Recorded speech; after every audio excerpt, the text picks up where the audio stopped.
Hello বন্ধুরা, আজ আমি আমার এক ছোট্ট গোপালের জন্য একটা ছোট্ট জামা বানাতে চলেছি। প্রথমে নিয়ে নিয়েছি একটা কাপড়, তারপরে একটি প্লেট রেখে সেটিকে সুন্দরভাবে কাট করে নিলাম গোপালের সাইজে। তোমরা তোমাদের গোপালের মতো সাইজ করে ঠিক কেটে নেবে। এরপর আমি আরেকটা কাপড় নিয়ে নিয়েছি, দেখানো এটিকে 7 সেন্টিমিটার করে চারদিক করে সমানভাবে কেটে নিলাম।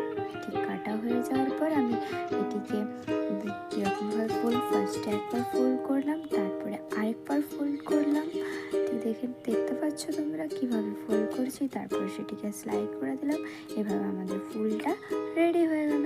এরপর নেক্সট আমরা যাব আরেকটা কাপড় নিলাম, সেটাও সেমভাবে আমরা সেম প্রসেসে কেটে নিলাম। তারপর সেটা দিয়েও একটা ফুল তৈরি করে নিলাম।